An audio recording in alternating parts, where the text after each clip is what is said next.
Magandang araw po sa inyong lahat at muli po welcome po dito sa inyong paboritong programa. Dear Kuya E, mapagpalang araw po sa inyong lahat. Just call me Gray. Sabi nila, tall, dark, and handsome. Noon Kuya E, maraming nagkakandara pa sa akin na girls and gays. Pero hindi kasi nila alam na hindi sila ang hanap ko. Dahil deep inside, gay din ako.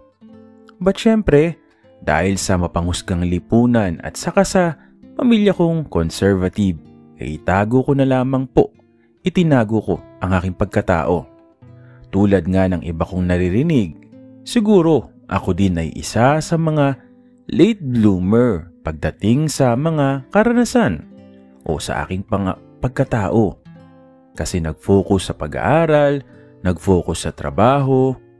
Akala ko nga Kuya E, tatanda na lamang ako nang wala man lamang akong mararanasan. At 30 years old, nakapag-abroad ako. Kuya E, at doon ko pala mararanasan ang lahat. Nagtrabaho po ako sa isang kumpanya bilang isang office staff. Libre pabahay kami, Kuya E, kaya naman nakakapag-ipon talaga ako. Nang mag-exit ang kasamahan ko sa kwarto, pansamantala akong naging solo. Few years ago lamang po nangyari ito. Doon ko natutunan ang paggamit ng sinasabing yellow and blue app na masasabi kong hindi ko trip dahil mahirap kausap ang mga foreigners. Minsan may Pinoy kang akala mo ay okay kausap, tapos hindi naman din pala. So nag-delete na lamang po ako ng app. Pasensya na po Kuya E, may mga konting mga details na hindi ko na lang malalagay, like kung saang bansa, dahil baka po may makakilala sa akin. Hindi yan, napakadaming sumusulat dito ng ano. Kuya E, nang dumating ang bago kong kasamahan, Pinoy din siya. Same ko, moreno at matangkad, at itago po natin siya sa pangalang Levi. Kuya E, ako yung tao na hindi basta-basta na-attract. Pero, iba si Levi.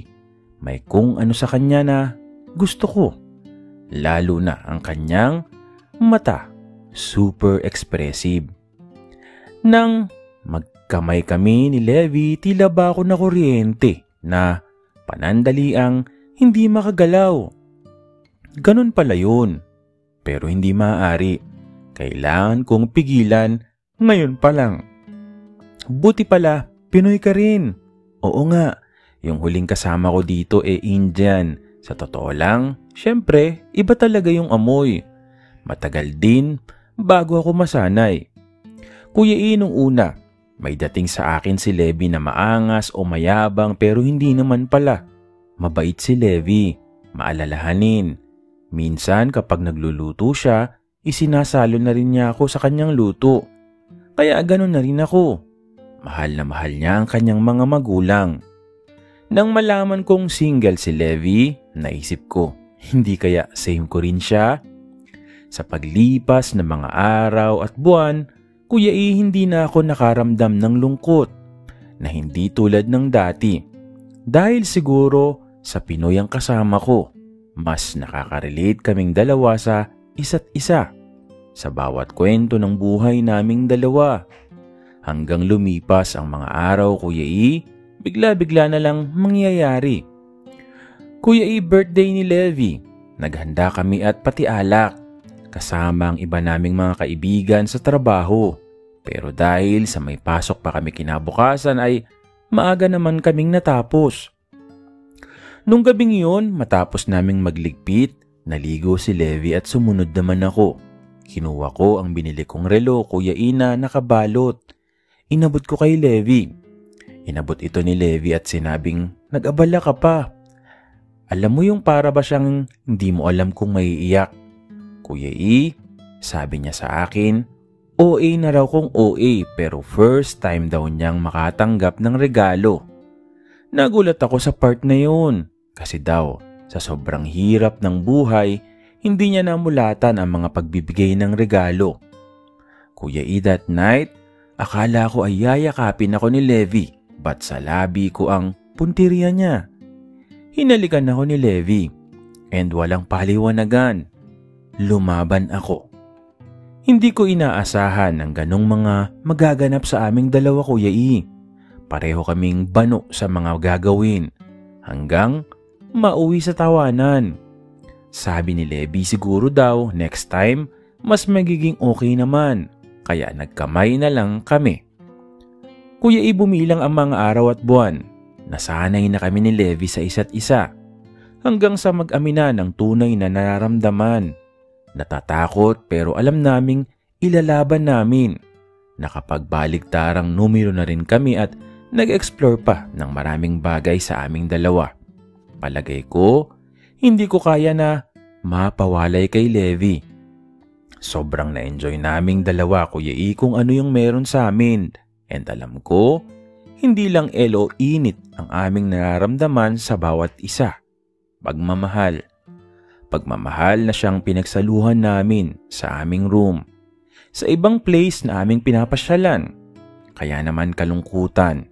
Iyon ang aking naramdaman dahil magbabakasyon ako sa Pilipinas. Nangako naman, Kuya E, si Levi na hindi siya kailanman matutukso kahit wala ako. Or vice versa, ako din. Nangako rin ako sa kanya. Alam ko, Kuya E, isang buwan lamang naman yung paghihiwalay namin noon. Ba't hindi pala may iwasan na mag-overthink? Lalo na, he is my first. Ako din naman sa kanya. Hindi ko alam na mararamdaman ko ang ganung pakiramdam, Kuya E. Nakabalik ako, Kuya E, nang okay pa rin kami. Ramdam ko ang kanyang pagmamahal. Naramdaman ko ang tunay na pag-ibig mula kay Levi. And yes, Kuya E, lahat naman pala ng takot sa sarili mo, mauuwi rin naman sa pagtanggap kung tunay naman kayo sa isa't isa. At tunay din ang mga naramdaman ninyo. 5 years ago, nag-for good na kami sa Pilipinas, Kuya E. Nakapagpundar naman kahit papaano and now, happy kami being together for 12 years na po. Gusto ko lang pong i-share, Kuya E, ang aming kwento to inspire others na kahit nalilito sa sarili, sa nararamdaman, matutong tanggapin ito ng buong puso. Dahil sa huli, pag-ibig talaga ang mananaig. But I understand, hindi naman lahat ay swerte pagdating sa love. So be patient. Maraming salamat po. Gray. Ganda naman ng love story, no? Kumbaga, yung inakala mo na hindi ka magkakaroon ng love life or something na karanasan, mauuwi pa sa, kumbaga, tamang tao, no? Kumbaga, tadhana talaga yung nag-ugnay sa inyong dalawa o pareho nyo pang first, yung isa't isa. Tapos yun, matagal na rin kayo. Maraming salamat sa iyo, Gray, and congratulations sa inyo ni Levi, no? Muli, maraming salamat po sa patuloy na sumusubaybay, sumusuporta dito po sa inyong paboritong programa. Maraming salamat po sa inyong lahat.